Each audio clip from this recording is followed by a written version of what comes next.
This video is made possible by our patrons.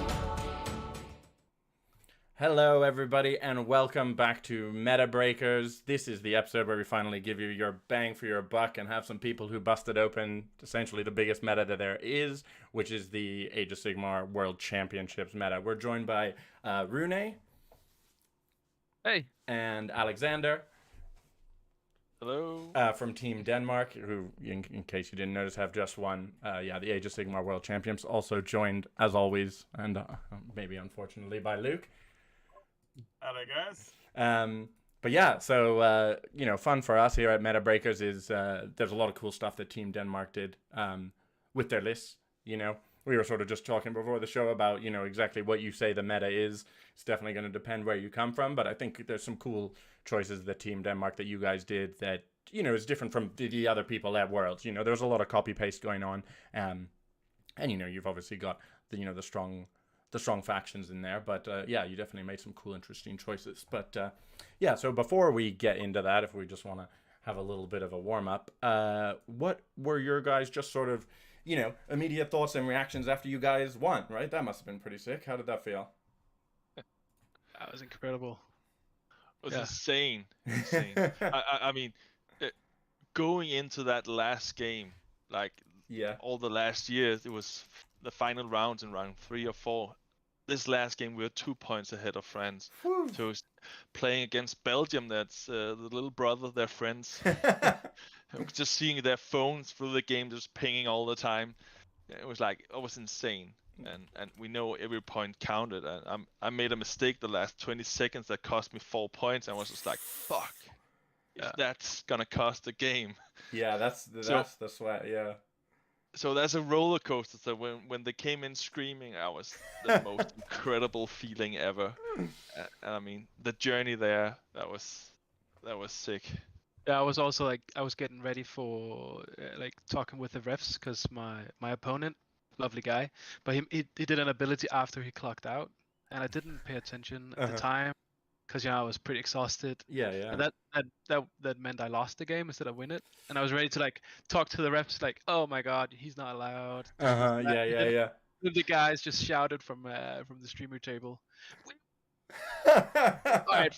Fuck it, I'll return to the loss. I will donate you 15 points. Enjoy. Don't spend it all at once. No, that's awesome. That's awesome. Yeah, it must have been sick. Because you guys, I mean, I presume we'll sort of be touching on this, but you must have put in, a lot of practice. It felt like this was a really, this felt like a really strong Worlds from all the teams. You guys obviously did not have you didn't have an easy run of it at all. You played, obviously as expected, you played the top, a lot of the top teams that were there. So yeah, it must have been pretty sick for all that. Yeah, the culmination of a lot of work. Yeah, 100%. Like we won 2 years ago, right? When it was a smaller tournament, it was 12 teams, and then the year after that, last year, I think it was 21 teams or 22. Got to be an even number, 22 probably. And we ended 4th, and it was a bit of a sour taste. We thought we would do better. We wanted to really get back at it and prove that we're the best in the world in Denmark, because that was our belief. We really fully believe we were. Also, that kind of fairy tale story when we won the first year, but a lot of people just said, yeah, England was not there. Yeah. And then they come in and win the second year. It's like, oh fuck, man. And we played them. And we played and was like, you're not better than us, but you won the game fairly. You won the game fairly, but you're not better. We can't beat you. So we've just felt like if we practice this year enough, we definitely can beat everyone. So did you? Yeah. Sorry. Go ahead, Luke. When you are players of almost equal skill, it really does come down to the dice at that point, doesn't it? And also the pairings. You must have. I think maybe that's where everybody stepped up the game. Is the pairing process is huge now, right? So. Yeah, it is, and you and I, we talked a lot about pairings throughout the year, not specifics, but just talking about the importance of it. And I mean, it's like half the game at least. It's a big part of it. I mean, for the first year, I think we had the pairing done pretty well.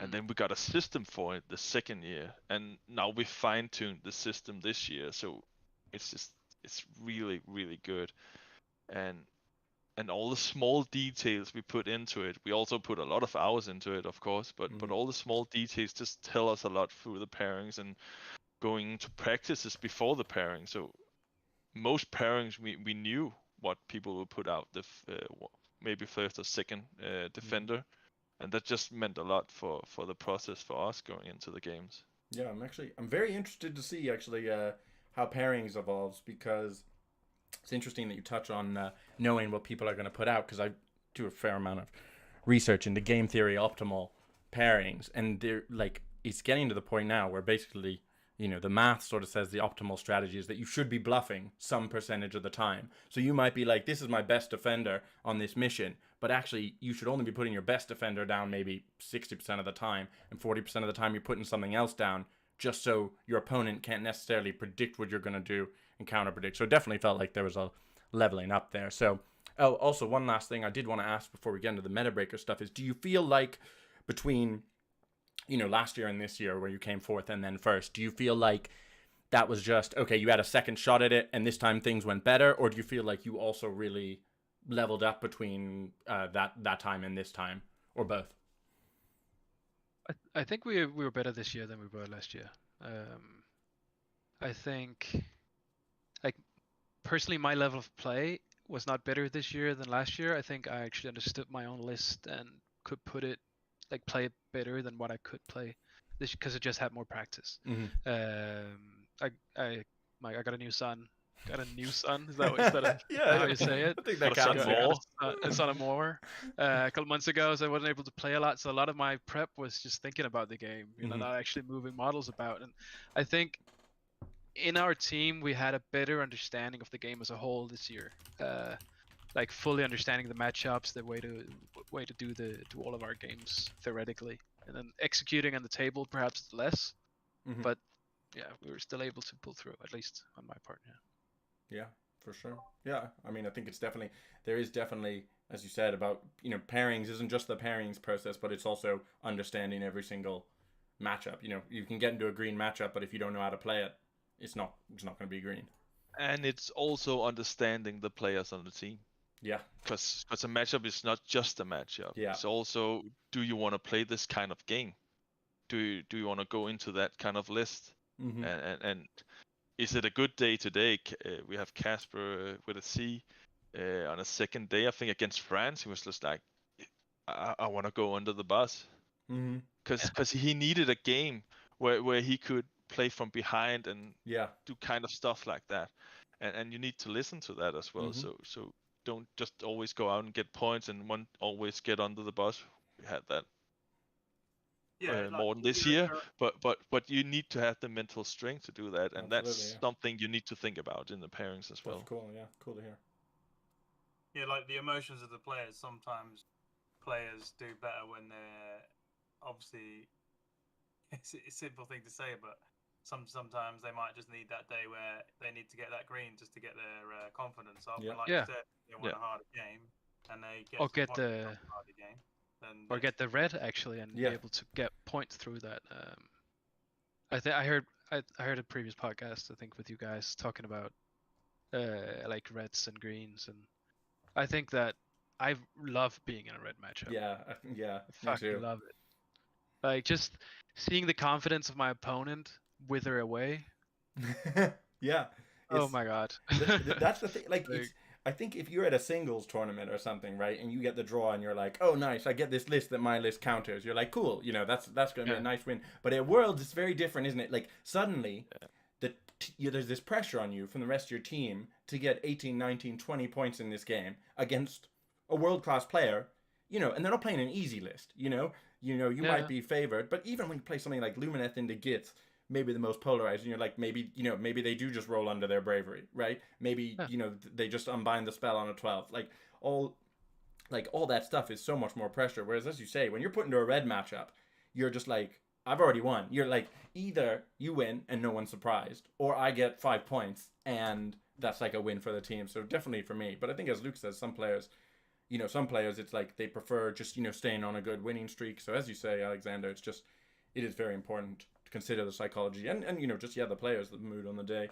which players are playing against which other players. You know what I mean? So I think there's also sometimes a difference if you're like, there's, when we were talking to Toby, it's a little bit like, there's Zinch and then there's Toby Zinch, where if someone's picked up Zinch, a month before the event and now they're playing it, that's a different sort of player to someone who's like, okay, I've played Zinch for the last 4 years or something like that. So definitely a lot of stuff to consider there when you're just right there at the table, even outside of the matrix.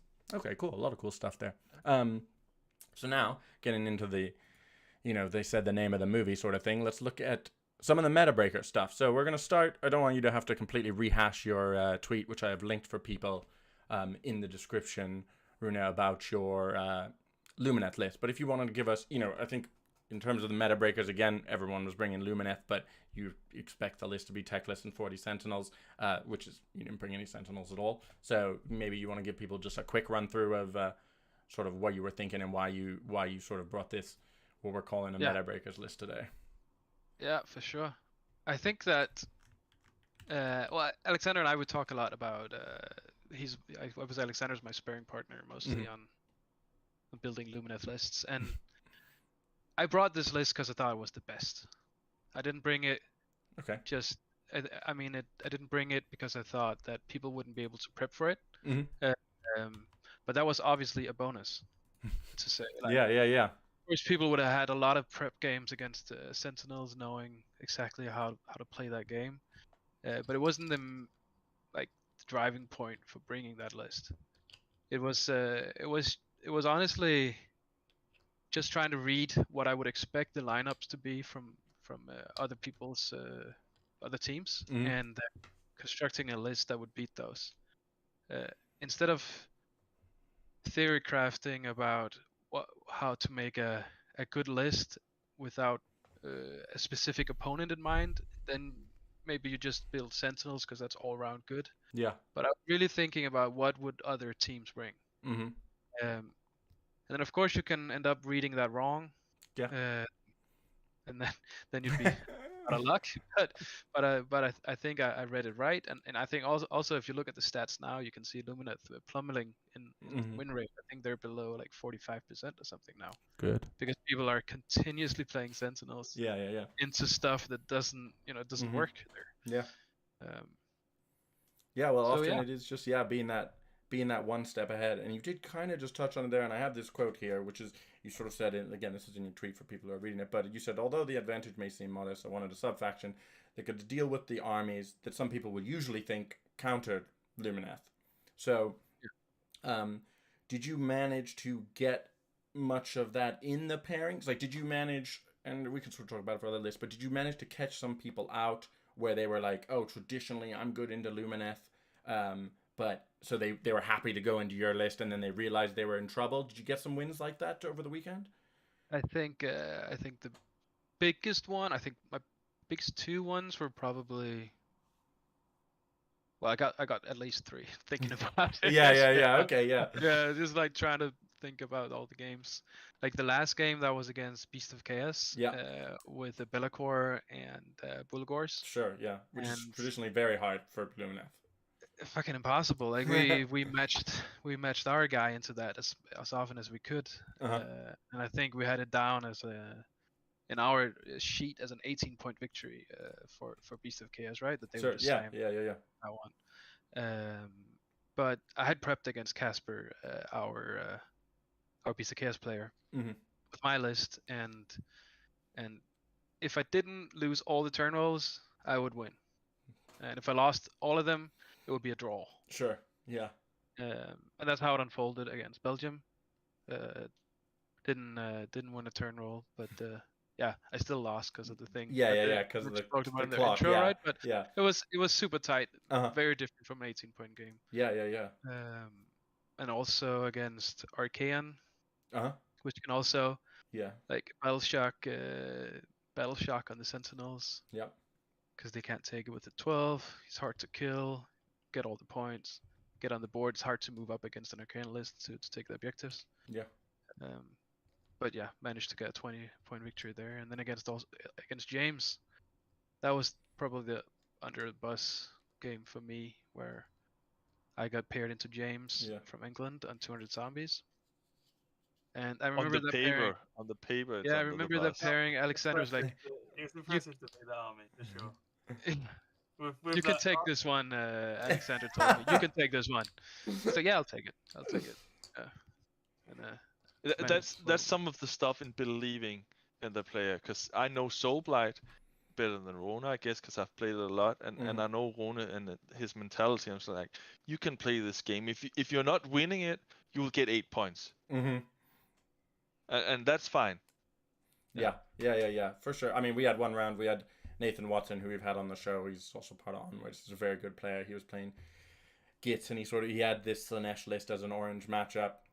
I put him into it. He was like, I was like, don't worry about it.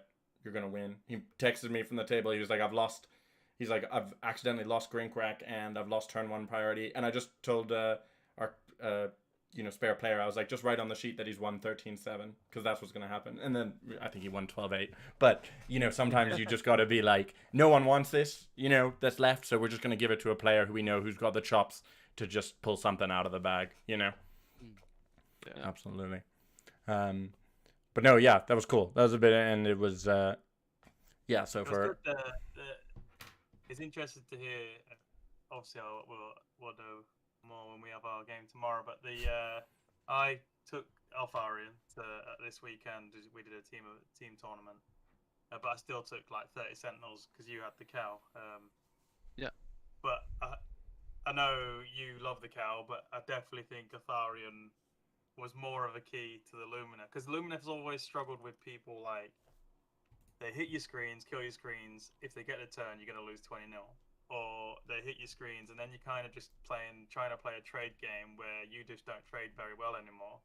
Yeah. Whereas Alfarian just allows them to then rush you, but then he can just get stuck in, and he kills the people getting into your castle.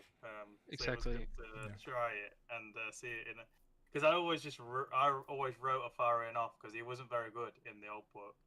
Yeah. And then when I reread this War Scroll after he was in your list, he got a big bump in the new book. He's quite good. I did 22 damage to 6 got Trogoths, and they all just died. Bravery. Exactly. So crazy. And the consistency, hitting on 2s can't be modified. Exploding, so it's basically like hitting on 1s, because that evens out, right? 1s and 6s, and wounding on 2s. It's very super consistent, and I think that's what Alexander also at the start said, that I had played something like that for a long time. It's because I'd played with the Prime instead of Light of Eltharion. Fills a similar role, more mobile, less hitty. I think Eltharion is actually just a better piece than Prime for the points, fitting out the same role. Doing what you said, Luke, being able to play the board a lot better, go into melee, pull pieces down. Well, Teclis just wins you the game like 9 out of 10 times. You're just fine, Talking about the Prime charged Alfarian at the weekend, and then I just one-shot him. Into the bin you go, Prime. Quick question from Tristan. He was just asking, how did you end up Rune overall in your games? 4-2. Nice, good. Yeah, hustle. 4-2. Pretty good track record against, the hardest teams in the world. And you guys also. Oh, sorry. Carry on. Yeah. Yeah, and I hate to blame dice, but 24 turn rolls. I won 2. The whole event. We brought you the best players in the world to tell you that you should win more priority rolls. Thanks. Please like and subscribe. But no, I think it is what's a real nice thing, about that, honestly, is that people often talk about the priority roll being so key. And if you can go and win the world champion, and we had a lot of playoff players on our team talking about, they had 2 other guys that had 3 turn rolls the whole event. So it's just about how you play the game. Is that like if you of course, if you go in and you risk it all on winning the turn roll, you're gonna lose if you don't win it, and then you're gonna be bitter afterwards. Be like, oh, it's just about the turn roll. But it's really not. Yeah. No, agreed. I think what I've definitely my experience has been, I have won a lot of games that I shouldn't have won because of the turn roll or because of dice in general. You know, I've put myself in a bad position, realized I'm about to lose, and then I win priority, and I'm like, phew, it's okay. But it's very rare that, like, I can't really think of any times where I've lost a game and been like, the only thing that went wrong was the dice. You know, I'm like, I played perfectly except for the dice. Like that, I don't think that ever happens. Like, you might get unlucky, and you will get unlucky in half of your games, but as you say, it's about being ready for it and having a plan either way and all that stuff. So Yeah, agreed. I mean, it's a simple thing to say, but if you put yourself into position to roll those dice to win the game, then that's when you win. Like, if you don't ever put yourself in that risk position, then you're just not going to win at that point. You got to take risks sometimes for sure, but the prior roll, definitely you can play around it. Always have been able to. I mean, one. But sometimes you can push the risk in front of you, so you don't need to take it the first 2 turns, and then in turn 3 maybe you need to take it. And that's also what we practice a lot of the time, is the worst case scenario. Yeah. So how far behind can I play for a couple of rounds before I need to take the risks? Yeah. I think definitely a thing that you see, and I actually was pleased that you did not see this a lot at Worlds, but I've definitely seen in singles. I think sometimes someone can do something like, you know, they get given first and they get doubled into 2, right? Which is not very fun. And they lose a bunch of stuff. They go way behind on points. And that sort of is just too high a blow to their morale to recover. You know, I remember I had a game that I lost where I was like, oh, I'm in a bad, you know, I got a bad matchup and against a good player and I lost priority and this guy made a 12-inch charge. And I was sort of like, you know, whatever. We played it out. And then at the end of the game, I lost 25-24. And I was like, if I just like turned my brain on in turn 2 and been like, how many points do I have to score to win? I definitely could have gotten 1 more point. You know what I mean? Or 2 more points or something like that. So I think a lot of the times, if you keep your head in the game, that's a lot more important than the actual dice rolls themselves. And also briefly, I did want to talk. So you guys, you said you replaced sort of the role of the Prime with Altheria, and you did end up taking the Prime in your KO list. How did that? How did that work out? I mean, I think like if you're just looking at it, then the English all out on the Thunder list is probably stronger than what we brought. But I think the benefit of having a unit like a Prime is that in a stressed situation like you are at Worlds, you're playing a lot of games, you might be part of taking in pairings and all that, so you're exhausted at your games.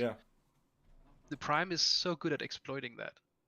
You know, if you're having a practice game, you'd be like, oh, I'd rather have the extra Thunderers or the Ironclad, because you're able to focus entirely on your game and you're making 100 takebacks because you're just that's what I was gonna say. From a theoretical standpoint. But if there's a little opening for a Prime, and he just goes in and slaughters 2 of your Magisters or whatever, like the game's just over. So you got to be more focused playing against something like Prime. And also, like, everybody plays the Thunder list with the bridge. Everybody knows how to screen for that. Oh, but now you got to consider something else you got to screen for. It's in a different way. No, that's very true. That's very true. And it's a thing we talk about. I say this every time, and I also say that I say it every time on Metabreakers, but like, you only get 1 shot versus these lists. You know, as you say, like, you practice versus KO and you know how to screen. And in a practice game, you know, your friend's like, oh, and then I bring the Prime here, and you're like, oh, obviously I'd put my ghouls there. Exactly. You know, and you're like, yeah, the Prime's not that good. It's easy to screen out, and it is. If everybody played the Prime, you'd probably figure that out. But as you say, you know, if it's game 5 at Worlds, and you're like, oh shit, you know, and then you're just like, okay, I need this battle tactic, and then you're like, oh, actually, you know, there's a 3-inch gap there or whatever, and then he gets in, as you say. And even though that you know that the Prime's there and you screen out perfectly in the game at Worlds, he will still score a lot of points. He got the tools that's not often the KO has to get in on the point. When you shoot something out, get on the point and take some points. So I think that was what Sven said the most, that he didn't always do a lot, but he scored a lot of points. Well, that's cool. That's really cool. Me and Sven talked about it at Blood Tithe, that I think he also said that the list with 30 Thunderers was better, but that Prime list that he had just enabled him to face a wider like a wider. Yeah, wider range. It gives of you stuff. options, doesn't it? Because you don't know what all these lists are going to be when they get submitted. So Yeah. it just gives you that more variety to go into more different kind of matchups. Because KO, everybody just thought was the best army, but when you look back at Worlds, it actually didn't perform as well as it didn't perform as well as what I expected it would have.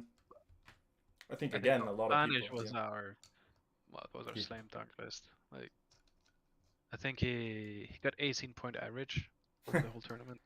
Like, Good hustle. Yeah. No, yeah.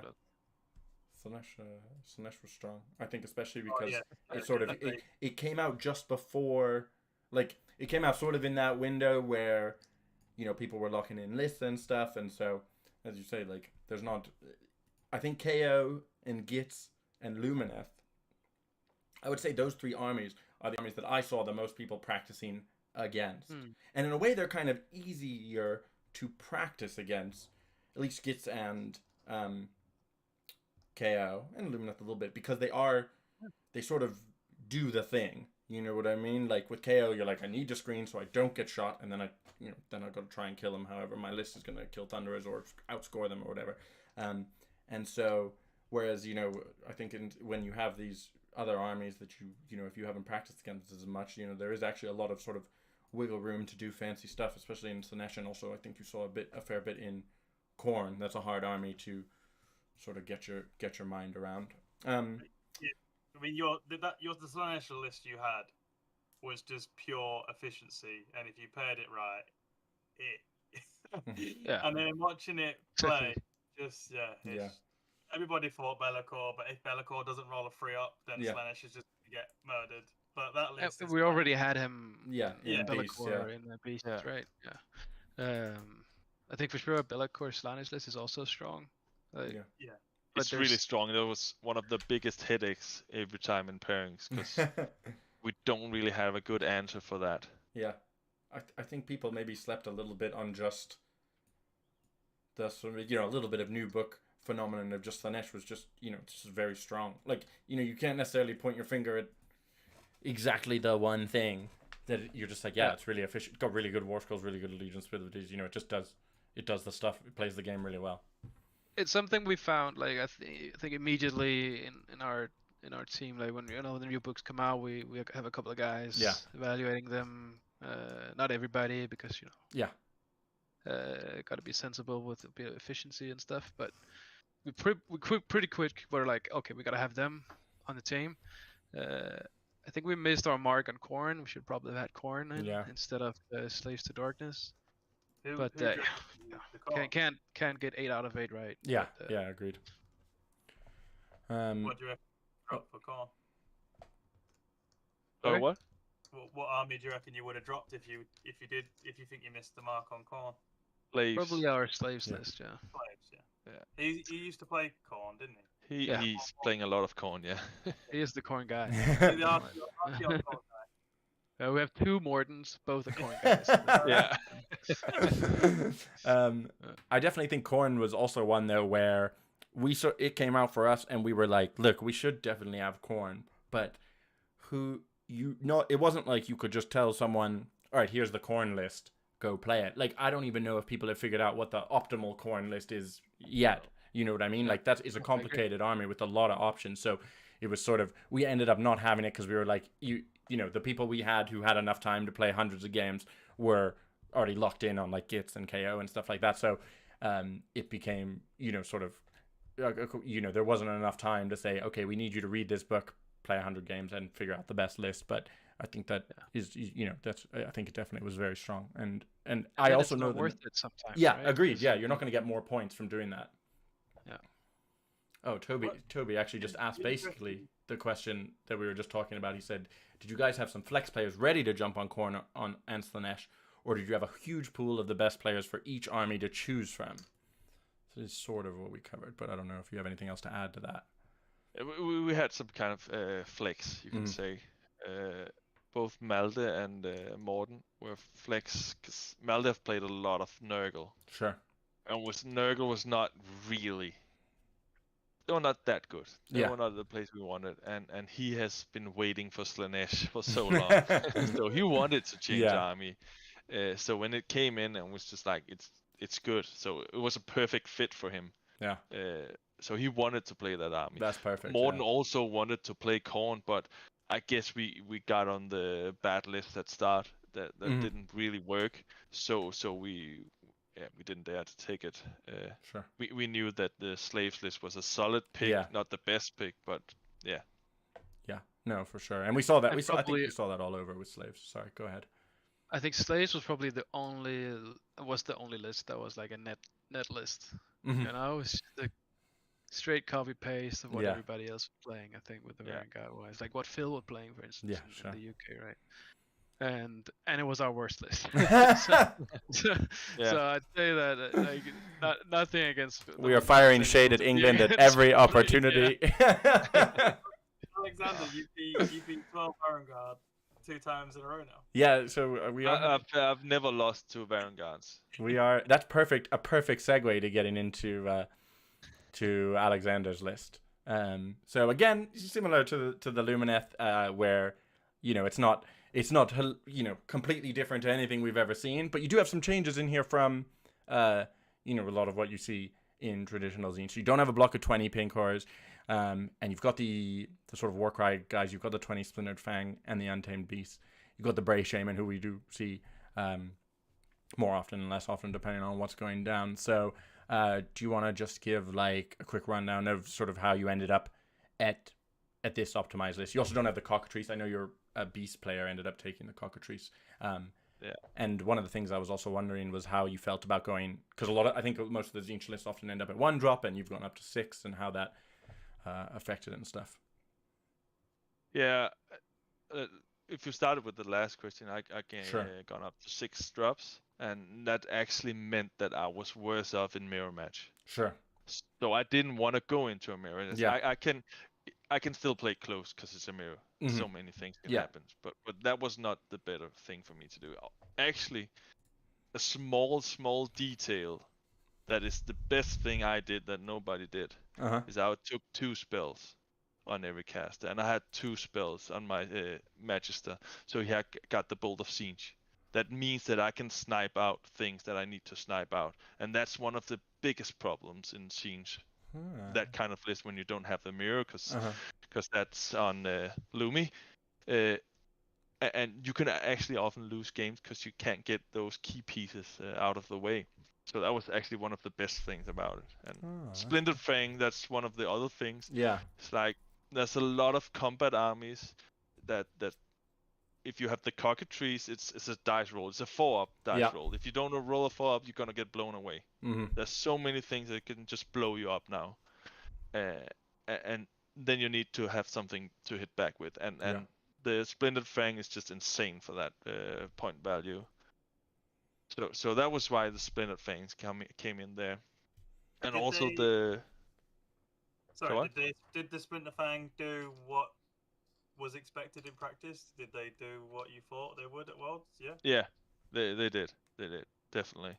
They kept a lot of people away because they're afraid of them. Mm-hmm. In my last game, when I played Slanesh, I should never win against Slanesh. I should get 0 points from that game.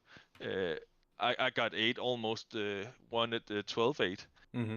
And I think he was so afraid of the Splintered Fang going in there just to lose his 10 slick blades. Yeah. So they did not always do the damage, but there was the fear factor in it. Yeah. And again, it is what we talk about in Metabreakers in general, right? Like, if you played 20 practice games against, the guy on your team playing Tzeentch, you learn how the matchup goes, you learn what the threats are, and then suddenly you're like, okay, well, what do I do when they have 20 Splintered Fang who are a good combat unit? It changes it up, and again, it's probably not efficient necessarily for you to practice against this specific Tzeentch list, because maybe you're not going to go into it, and maybe you don't play Denmark or whatever. And I mean, if you don't have the Splintered Fangs, you can't win against the Vanguard lists. It's just impossible. You can't. It's hard to play against the Beast list. It's hard to play against the Ogres list. Mm-hmm. So the Splintered Fangs go in and get some better matchup for me, because otherwise I can't deal with them. If they just go straight into my Horrors. zone, I can't get them away. So how did you? So like, I'm just interested. So what's sort of the process that ended up with you putting the Splintered Fang into your list? How did you sort of figure that out, that that's what you needed in the list?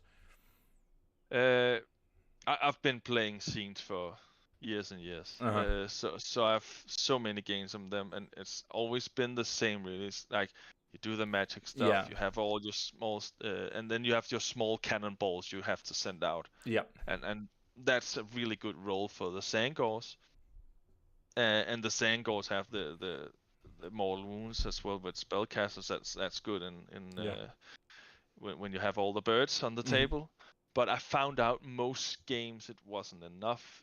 You couldn't do enough damage. Sure. And I think Splintered Fang has almost twice the damage as a unit of Sangors has. So it's just like I need that damage, even though it's an allied unit. I just need it. Yeah, I didn't want to play a castle build because I don't enjoy playing castle build. But when I got the Splintered Fang, it became more castle build as well. Sure. But yeah, I think that is cool, because I think, yeah, as you say, traditionally throughout Tzeentch's history, this sort of, I still sort of think of it as change host, even though it hasn't been change host for years. But yeah, it sort of has lacked that damage. So I think it's cool that you sort of found a way to fill that gap and to give you a bit of counter threat. I know one thing I found when I've played Tzeentch is like it can get a little bit scary when you've sort of been controlling your opponent for 3 turns, but you haven't killed that much. So if something does go wrong, you lose a priority roll and they break free, they kill way too much. Whereas if you do have, and I know you're saying you've got some sniping with the Bolt of Tzeentch, you've also got the damage from the Splintered Fang, and you've still got the Zangors that people bring.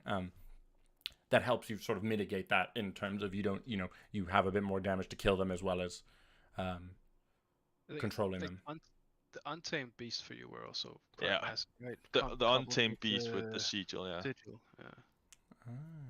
That's definitely true, Rune. That was one of the first things I actually brought into the list, because we have a lot of combat armies in Denmark as well in our meta, and it was really tough often for me to push through them. Yeah. And I needed the space to get there, and that's just what Untamed Beasts do. And the Sigil is insane with them.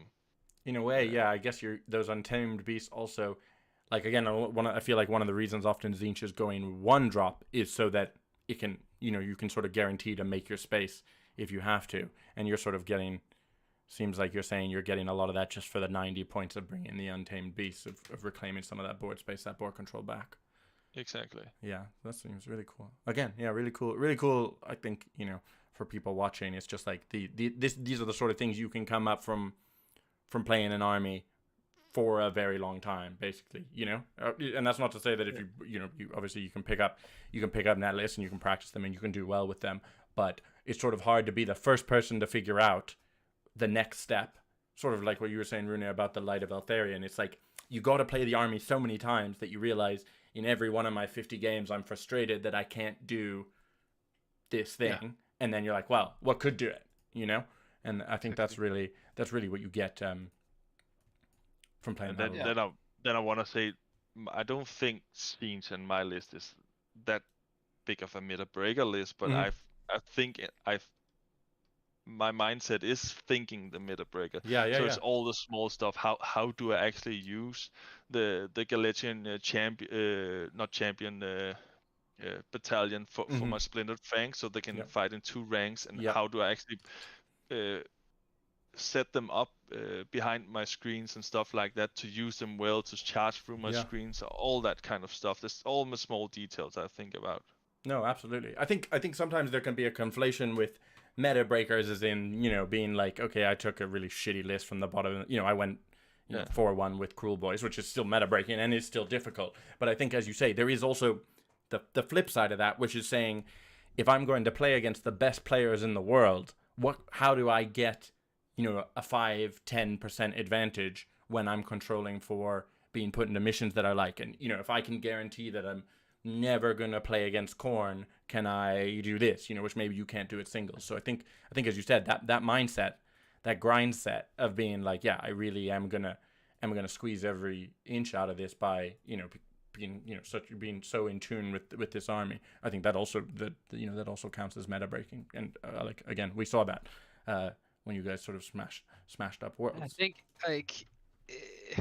like just to add like like I think I might be jumping our agenda. I don't know what Fuck the order things agenda. we discussed about, but like when you're prepping for Worlds, you have a lot of material given to you before, like the maps, for instance, and I think what people are creatures of habit, right? So people are thinking, okay, I'm gonna just exemplify with my list. I'm gonna bring 40 Sentinels because that's usually great at tournaments, but at Worlds you have 2 pieces of large overgrown. Yeah, every map basically. Yeah, in deployment every as map. well. Yeah, and 90% of the time there's one in deployment, and very often there's one that screens off one of the objectives.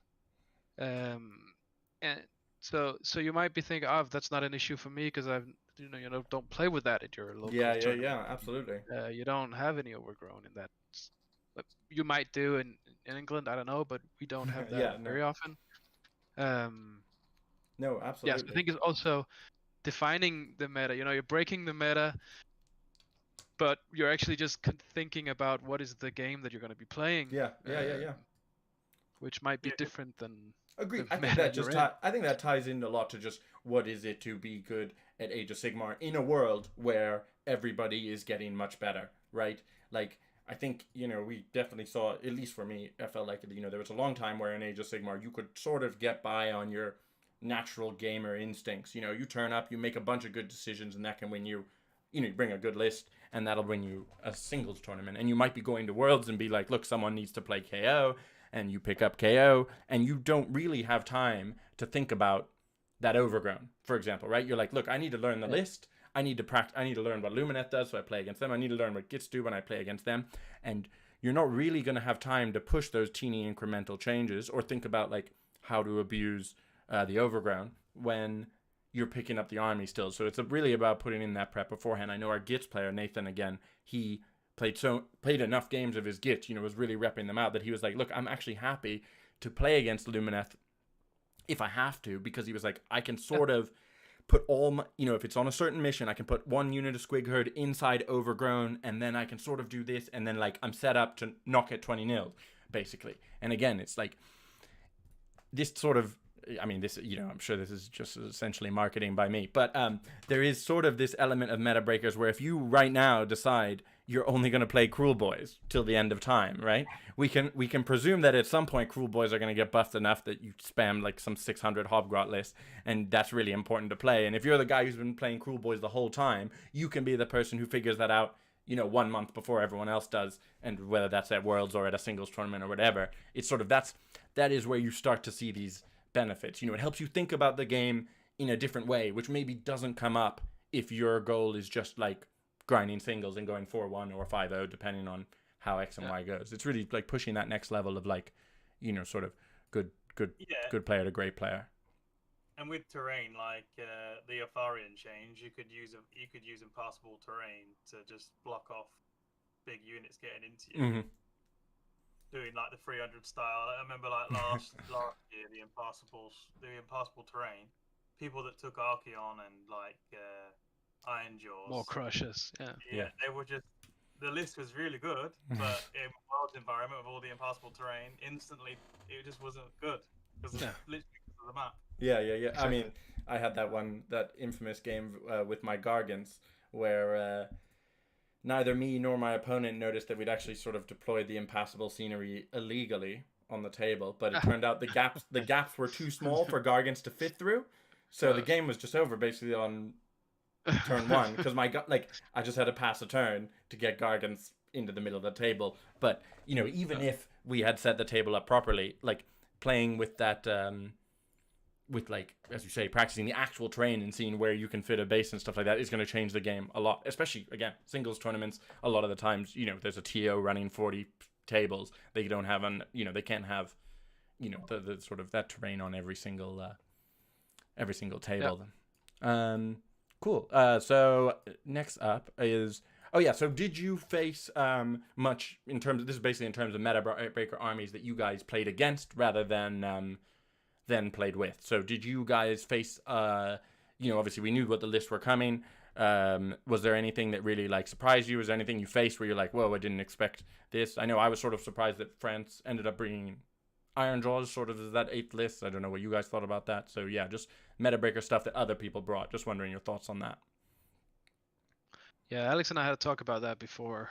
Like, think who actually broke the meta out of our opponents? Mm-hmm. Like, I guess what our definition of what meta breaking is, because I'm sure that's also very individual and also I guess very regional.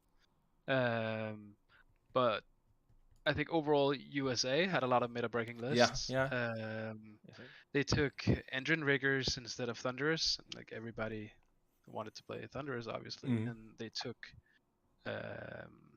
Therophon as the only country, and they had Gotrek as one of the only teams that had Gotrek. So and they had Boingard Bounders instead of herders. That's not necessarily meta breaking. But different from the world's meta. Yeah, and so I thought them as a country they actually did quite well in that too, in that regard, and I think they usually do that as well. But that again might be an cross-Atlantic thing. I don't know if that's normal lists over there. I don't do a lot of the stats hammer stuff. Like, and that might sound cocky as fuck, but I know like leaning too much into what other people are doing. Well, I feel like we're better at building lists in Denmark than they are in USA. Or so. Add USA to the list of countries getting flamed. No, yeah, absolutely. Well, it sort of ties into what we were saying before, which is like, if you are copying good lists, you can still do very well, but you will not ever catch up, right, to the people who are writing those lists. Like, you've got to sort of be writing your own net lists if you want to beat people to the good lists. So. Yeah, but USA definitely had cool lists, and they finished 7th, but 1 point off 6th, 4 points off 5th. So yeah, they almost beat us. Yeah, it was 84-76. Yeah. Yeah, they did great. A lot of respect for those lists, but still, it's for us. I don't think it was Metabreaker. Yeah, sure. We know the Seraphon list, and we actually think in Denmark that Seraphon are strong. They just can't complete battle tactics and grants. Sure, yeah. Yeah, but they are still strong in the old book, so we knew what they're doing. It's just a bit unfortunate that our new guy, well, he played Slanesh, so he went into them, so he won anyway. But he has actually never played them. Invest in Slanesh now. Yeah. It was very similar. The Seraphon list was very similar to Sven's last year. It just had a couple of. It was exactly. So it's just a worse list than last year, and bad at doing battle tactics and stuff like that. So we knew that list. I also think that the Canadians, the Flesh Eater list. Yes, fact. We loved that list when we really looked into it. It was like, okay, that list can actually give us a big headache. I think we were really fortunate that they didn't have the same read on their own list than we did, and I think it's really like battle plan wise as well. They ended up putting it on. Sorry, Luke. Sorry. So what did you get into the fact list? Well, they ended up putting it out on Nidus Paths or on Twists and Turns, one of those two. No, it's not. Not Twists and Turns. What do you call the last one? Realmstone Cache or Jaws of Galit. It was one of those two, I think. Against our Gits list. Oh yeah, and that's sort of what it wants to get into, right? Theoretically. Yeah, we actually felt that was a decent matchup for our Gits, and our Gits guy did end up taking it. Yeah. But we were more scared about what they could do on either Present Vitals or Battle Lines Drawn, because Battle Lines Drawn is really good for it. Yeah. Yeah, and they could deploy their casters so far away from the unbinds. So they could just keep on sending missiles. Yeah, exactly. Where on Realmstone Cache, on Jaws, you're able to move up and be in unbind range much easier. In fact, I think they really rely on getting those spells off and have no good way of getting those spells off. Like, like they live and die on that D3 attack spell, basically. Like, and again, if you're at singles, you can sort of get away with being like, oh, I'm casting Run and Charge, try and unbind it. But I think, you know, when you're at Worlds, people are just going to unbind plus D3 attacks, and your damage sort of falls off a little bit. But I talked to a fair amount to the Canadian Feck player, and he seemed like a cool guy, and I thought the list was really cool. Also, our Gits player, when he played against the Feck, he left 1 horror on 2 wounds or something, and then they all whole unit's back. He just called me over. He was like, I did it. I did the thing I wasn't supposed to do, and I was like, nice. But yeah, no, I thought it was dope to see that list. I think I mean, like, talking about breaking the meta and how much time you got to prepare for each individual list. Of course, you got it. Yeah, you're able to prepare more when it's your first round draw. Yeah, and I think that was good for us when it came to Feck. Yeah.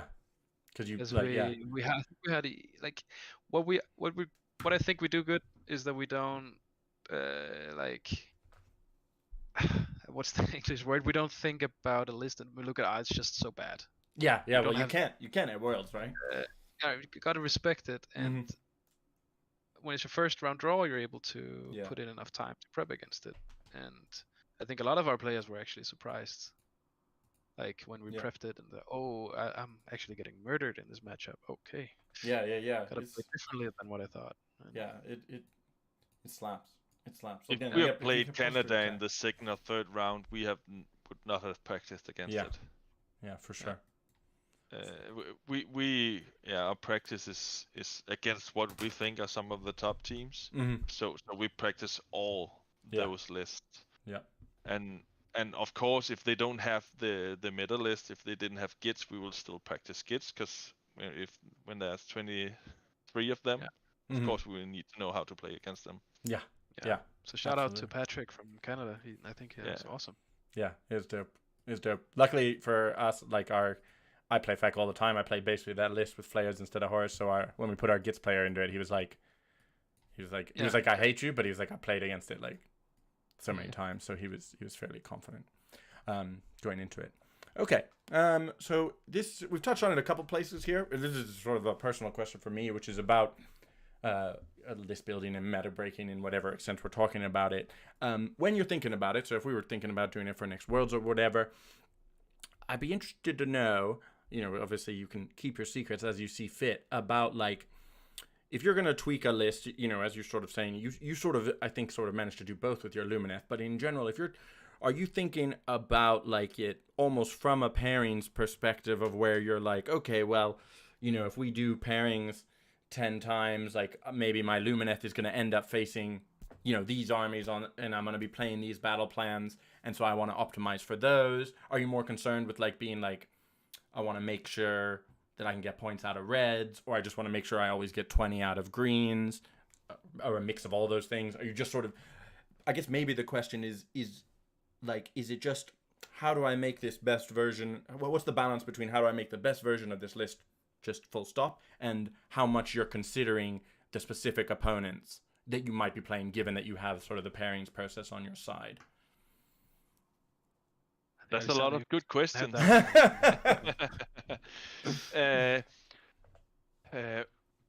can I start this? I don't think that we think that way when we are taking lists. First off, last year we had we were late in locking in some of the lists that we wanted, and we saw that when we talked to the English guys, actually they said that they played a lot of stuff that they knew and they loved to play. And that was the first thing that we thought of this year, that we need to play something that we will enjoy playing for 6 games and enjoy playing for like hundreds of hours of practice. So that was the first off. We need to love to play. And then the second is that, okay, how do we tweak the list? Sure. I'm playing Siege, and I know I'm going to play Siege. What do I want to win against? What am I struggling against? Do I need to take my armies to beat Khorne, or should I just say fuck Khorne? I will not play them.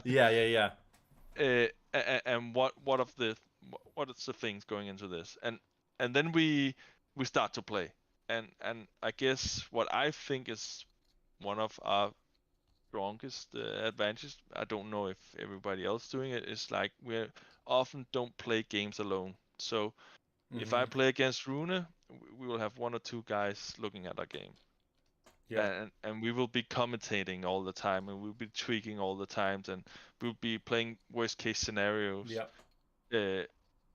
So we actually sometimes also go into a matchup with saying, okay, this is not gonna go good, because we're thinking about all the things that can go wrong, and then suddenly two of the things doesn't go wrong, and we're winning. Yeah. Prepare for the worst, expect the best. Prepare for the worst, but have eyes looking at the Yes. games Exactly. while you're playing, because when you're in the game, you don't always see the small stuffs going on. You don't see that, oh, there was a place for the prime to land down there, but your opponent didn't see it. Yeah. And all that small stuff. I think that is one of our best thing, and then It's a lot of boring work, so everybody else don't do it. Yeah, no, for sure. It's I think We enjoy that sort of way of playing the game. yeah. So how much do you think tabletop simulators help? For for those some sort of us a lot. yeah. For me, not. I hate it. You hate it, I know that. I'm making all the mistakes there. I'm getting so bored when I'm in there. Yeah, it's an interesting one, because I mean that's where me and Rune kind of met, really. Yeah. Just on the table. On For the sure. simulator. A lot of us play a lot on Tabletop Simulator, but more like just move models about. Yeah, practice lists, Thinking practice about, matchups more than easy to align them on a line, move them about fast. Yeah. Like so do that quite a bit on TTS. That ties in a little bit to what I was going to ask next, because I think COVID can I leading. step Oh in? yes, of course, yeah.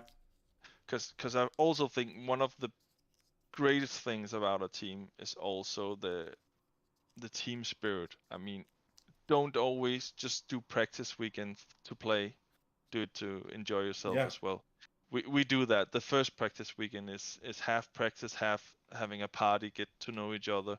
We know each other so well now that as I think Rune mentions, sometimes we're going to each other's weddings and all that kind of stuff now. So that's also some of the things going into the pairings, that you need to know how you're playing as a team, what the mentality is, who is it that needs to say something between the round, and who is it that needs to do something else, and all that stuff. So try to get together as a team and have some fun with it.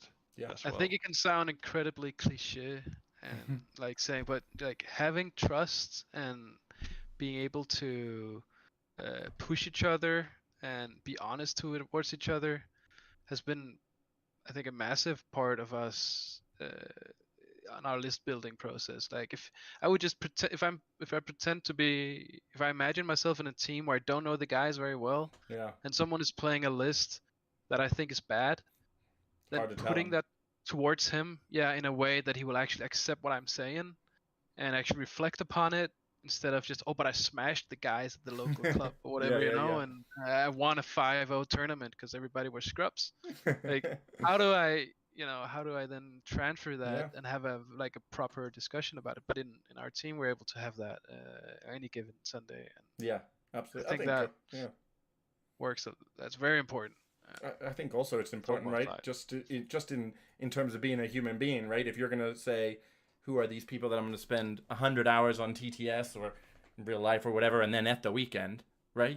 At the end of the day, you're going away for 4 or 5 days with a bunch of people to play a lot of Warhammer. You want to have people that when you get to day 3, like you guys were saying, you're going into that last round, right? 2 points in it, everything to play for, very sweaty. Like that's, I think, a very important time when you want to be able to sort of look around your team and be like, oh yeah, I'm really glad it's these, these are the 8 people on my team. Like, I'm really stoked. We've done a really good job. I definitely think there can be, you don't want to be in that position where you're like, oh no, like I don't have this trust for this guy on my team or something like that. So together, don't you? Like, yeah, exactly. Yeah, it's sick. I mean, I think also for people watching in the chat, like, and I think everybody said this about this year's Worlds, like it was just awesome, right? I think Team Warhammer is for me just like a big step up over singles Warhammer. You know, like so much. I think once That's you play, how the game should be played. yes, Yeah. agreed, 100%. Like after you played I singles really for hope a that it's while, spreading. And yeah, like I saw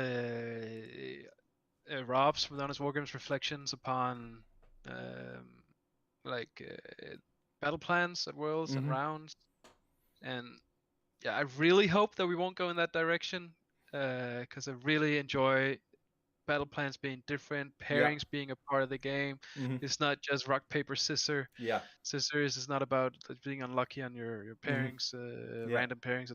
It's there's just so many levels to it, and I totally get that it's not as viewer friendly. But I hope we can move towards like just trusting our content providers and makers to make that better, that transition, make Yeah, people yeah, yeah. understand it through, I don't know, infographics or yeah. any I method. mean, I definitely am not jealous of Rob. I think Warhammer is a very difficult sort of 1000%. game to like fish. I mean, it takes 3 hours, right? If nothing else, even if it's exciting the whole time, it's still 3 hours. Like, so Yeah. I mean, they do obviously an amazing job doing what they do. I like it is Absolutely. very Compared to last year, it difficult. was amazing. It was good last year, but this year it was amazing. yeah, it was an amazing event, and that's to Tom as well for running. Like, I think everybody just said it was like an absolutely amazing event. I really felt like, and I don't know if you guys felt this because obviously you beat everybody else, but I really felt like a lot of the teams like it felt like a level up from. I mean, I've actually never played at Worlds. I've just been playing at Six Nations, but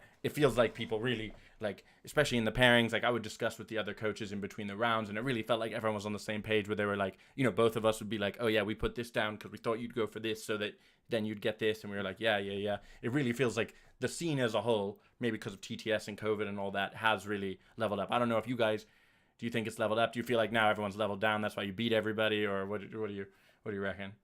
I think it leveled up a lot, and Mm-hmm. as I started out with that saying that we actually predicted a lot of the defenders, the first 2 defenders they would Yeah. put out. That's not a bad thing. No, for them. agree, It just absolutely, mean yeah. that if you put out those 2 defenders, that would be the best thing you can do against exactly, us. yeah. No, for So sure. I think a lot of teams leveled up on that. Yeah, we had exactly the same thing. We had one team who was like, "Oh yeah, we put out this first defender because we thought you would think that we were going to put this other defender," and I was like, "We did. We thought you'd put down Fire Slayers, but we switched it up." So it was very it definitely felt like, I mean, I remember, you know, sort of going to, when I went to the first ever Six Nations, I think down in Derby, it was like, you know, it was a cool event for sure, but you know, it was in a little hall. We sort of got out our own tables. We had sandwiches outside for lunch, and you know, I remember going there, and you know, Scotland came second after England, and I did reasonably well in my games. But I remember going into like my, you know, by the time we got to round 4, I was like, I've never played versus this Stormcast list before. I wonder what it does, you know. And now it's definitely like everybody's like, okay, so I think if I play this list on this battle plan, I can deploy this one hero out of range, and it really felt like, yeah, the scene's leveled up, and I imagine that's going to continue. Well, Team Warhammer is everybody's thirsty. Singles, Yes, you have grades of people yeah, that are going to narrative, have fun, and you have the mid tier, and then you have like the top 10 players. It's probably the same in every region. Yeah. And Team Warhammer, nobody wants to let their teammates down, so everybody wants to win. So then it's a lot harder. You're having 5 or 6 hard games. So. Absolutely. And I think also, like, for me, I think having experienced a reasonable amount of Team Warhammer now, it's like, I feel like singles is almost in a way figured out, you know? And it's like, it's not I don't want this to sound arrogant. I've won a lot less tournaments, I'm sure, than everybody on the call. But like, once you have won some tournaments, and it is cool, you know, it's cool to win your first tournament, but you're sort of like, you know, as I said, you can play those sort of 4 games. You know, 3 of your games might just be carried completely by your list, you know? And then you have, you know, you might get, I had a game 5 where I was against a very good player, captain of the Scotland team. We've duked it out a bunch of times on the top tables, but all that happened is it was an auto win battle plan. I won priority into turn 2, and the game was over, you know? And I'm like, that doesn't tell me that I'm better than him, or that he's worse than me, or anything. It's just, that's what it was. Whereas in Team Warhammer, your game starts in the pairings process, you know? So like, I think it definitely is a step up in some way. Either your opponent has picked your like you're playing against an opponent who knows it's a red, and they're going to be trying to, like, you have to play perfectly to get 20 points instead of 15 points, or you're in a red and you've got to play out of your skin to get those 5 points. So I think, and as Luke says, you're not sort of just like, okay, well, I lost in round 4, so I don't really mind, I'm just here for fun. It's like you are, even in those bad matchups, being like, I need to get these points so that my team can do better and finish. Like the leaderboard was very close, as we said. USA 1 point behind Spain and stuff like that. Very close leaderboard. So I think that's really the essence for me as well. That singles is just like you don't want to play a list that can only take 12 points from every game, because then you will never win. Yeah. So if you're going to try to win a tournament, you will never take it. At Worlds, that can be the best list ever. Yeah, absolutely. If you could find your 8th best list and you were like, this guy gets... I mean, Zinch sometimes fills that role. We put our Zinch player into a red or orange matchup every single round, and every single round he was getting like 8 to 10 points out of it, or 8 to... he also won 20-0 in one of them, so don't want to give him a hard time for it. But he was, in all those reds, he was getting 8 points at least. And you're like, that's amazing. If no one wants to play against Korn and he takes that matchup and gets 8 points out of it, then you're like, fantastic. And like, also it's worth it in a way, right? Like in singles, if you lose game 5 by 1 point or by 50 points, you sort of don't care, right? You're like, okay, I didn't. It's not worth it Yeah. if you win. It's only worth it if you win. Yeah, exactly. Whereas in teams, you can be like, yeah, I got us the 4 points that put us ahead of whatever other team, or won us the round, or anything like that. And that are some of the best lists at teams. I mean, I went into Korn 2 times. If you see at a tournament, you never want to be a Siege in the Korn list. And I played them 2 times at Worlds. And one of the time I played it because then we had 3 good matchups because I played that. Exactly. And then as a Siege player, I know I'm gonna lose this game, but I can take points from it. I took 7 points, so that's amazing. And Korn's one of those lists that I don't know about for you guys, but like, I don't think there are a lot of people that want to play versus Korn. You're sort of jumping on that grenade that's bad for a lot of other people as well. Or at least Amber. Okay, we've covered most of this. Do you have any particular advice you would give to people who are trying to get into competitive Team Warhammer, or into, they're like, oh yeah, I've been a Cruel Boys in main for a long time, I want to become a sort of Metabreakers. Basically, for aspiring Metabreakers or world champions, do you have any advice you want to give out to them? It sounds really corny. The last thing I say every time we play the team, that remember to have fun. Yeah. I mean, we don't make money off this. We only spend a lot of time on it. Yeah. So let's really remember to have fun. Mm-hmm. Rune's taking his headset. He doesn't want to hear about anyone having any fun. Not on his watch. Only grind. Only grind. No, I think if you want to improve as a Warhammer player, you gotta be honest with the outcome of your game. Like, you gotta really have some self-reflection on it. And I think that goes, like, it's a general thing in life, right? If you want to improve in something, you gotta really reflect upon why did it go as it did. There's a lot of emotions in Warhammer because you paint the models as well, and some people, they really it's a lot of time connected invested. to it's expensive, and it's connected to the miniatures they have, and they're like, oh, I slam in this matchup, but maybe if my opponent had actually done something else, then I would actually have lost. Yeah. And of course, you also need the base knowledge to be able to do that. That would come from a lot of games. But I think really having that self-reflection, and if you can't due to experience, then talk to your mates about it. Talk to your opponent about it after the game. But what if you had done this against me? Could that have been better, or could you have done something else? And absolutely, we really talk in the team. I mentioned the thing about dice earlier at the podcast. That's because it's something we talk about when we reflect upon our games. I don't mention the dice. I mean, of course, you can say that it went this way because I was unlucky, but I would go into it again. Yeah. But don't stop there. You gotta, it won't make you better as a player. Yeah, I mean, you're gonna lose those first 2 priority rolls, right? 1 out of 4 games, right? So you're gonna go into back-to-back losing the priority. Easily 2-3 games. I mean, for Rune, you were saying basically for all your games, but like, you can expect that's happening 2 or 3 of your games every time you go to Worlds or a singles event or something like that. So that's not unlucky. You know what I mean? It's unlucky if you know to win only 2 is pretty unlucky. But in general, you should be expecting to be up against bad priority rolls, bad charge rolls, all that stuff. That's gonna happen, and like it's not unlucky that it occurs during a tournament or whenever like that. No, I think that's of course a good not. point.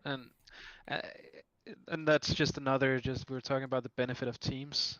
Is that if someone on your team is unlucky, someone else might have been lucky that round. Yeah. Absolutely. It also levels it out a little bit. Mhm.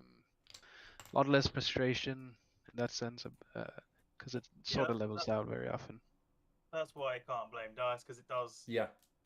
People that blame DICE too much will always focus on when it goes bad for them, but Yeah. never when it goes well for them. Yeah, exactly. Yeah.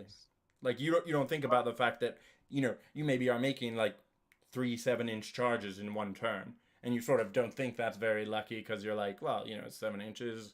You're making that about 50% of the time, but to make all 3 of those is pretty, is positively lucky. And sort of as you say, you might not be looking at those. You're just looking at the one, the 4-inch charge you failed one time. So it's like, trying. And obviously, if you're 8 players in a team, it averages out. Before the show, we talked about other good players in Denmark than people on the world scene. So, for instance, I think my second game maybe ever against Sune, Sylvaneth player, that was in TTS, and he was just incredibly unlucky on the dice. Yeah. And he never blamed them. Uh-huh. He's like, "Oh, bummer. Yeah. That sucks. Okay, new plan."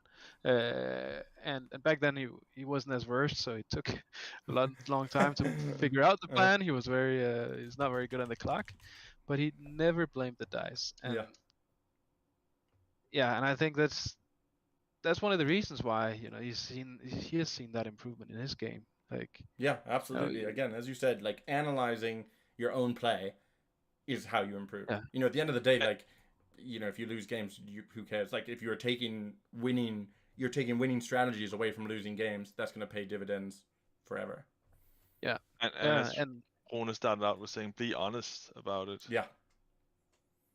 For sure. I think a lot of people, they might also take, they might have a winning strategy that's actually a losing strategy because their opponent doesn't know how to play into it. Like, yeah, absolutely. So and then they just repeat that at the world stage and then they lose. That happened to me in my first ever Warhammer tournament. The guy I practiced against all the time, he played Sylvaneth, and I just beat it every single time. I was just like, I smashed him. Like I was like, Sylvaneth's so easy. And then I just played versus a guy at a tournament who was like, I know how to play Sylvaneth, and I was like, this guy has so many better moves.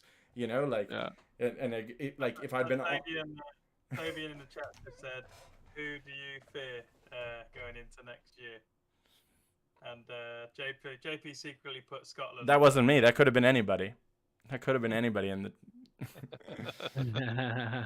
I had Scotland as one of the countries with the best list this year. Yes. Wasn't it Scotland? Yeah. I have it the number here. There. It was. I have it here. The best list at Worlds against us was from Scotland and Spain. So good. Wow. You're lucky. You're lucky you didn't play against us then. You would have been in big trouble. No, yeah, that's awesome. So, I mean, I presume you guys are going to come back and win Worlds again next year, right? Is that the plan? I mean, we gotta reflect upon it in the team. That's this whole process. Yeah, I bet. Yeah. We're getting older. We're getting kids. Yeah. We say thing is our last year, but probably not true. I think there was a lot of that on our team. A lot of people before the event were like, I want it to be good because it's my last Worlds. And then I think the energy was just so high at Worlds that everyone was like, okay, one more. Uno más. Yeah. You can push all the models with the walking sticks. Look, you just get your kids moving around doing your horror splitting. I think that's got to be optimal. Are you applying for? Are you applying for Team UK next year, Luke? I just want to figure out if I want to fear UK or not.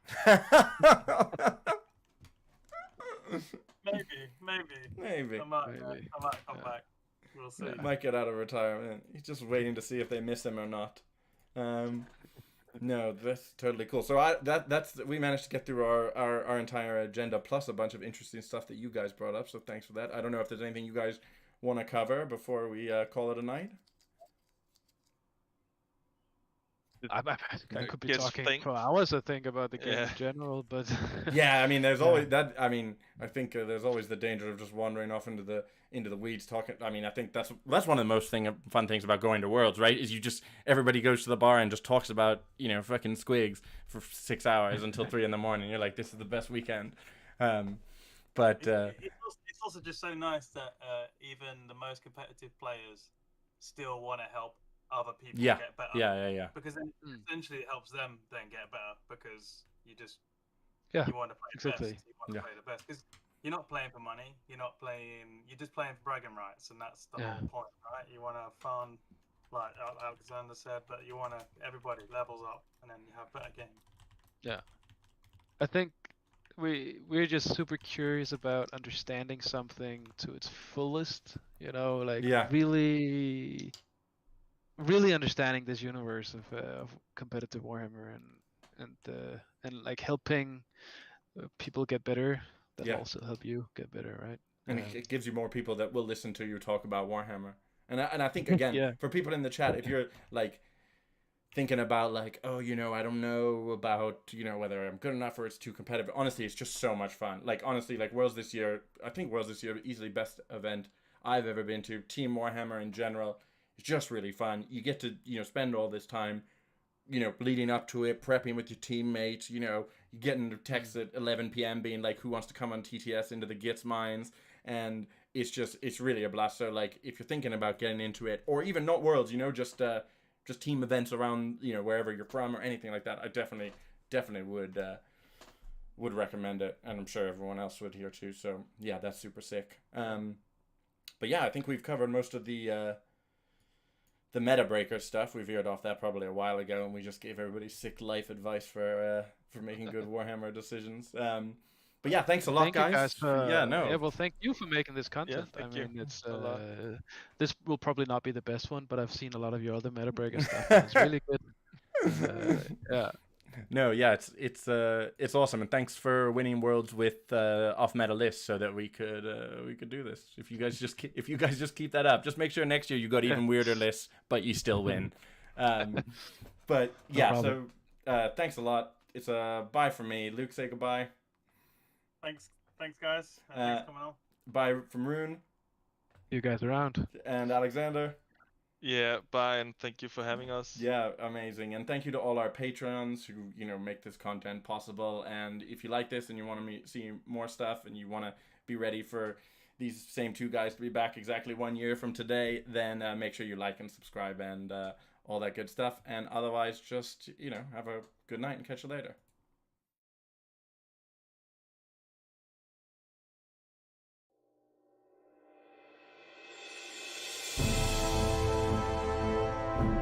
This video is made possible by our patrons. If you want to know more about how to support us, click on the link to the right.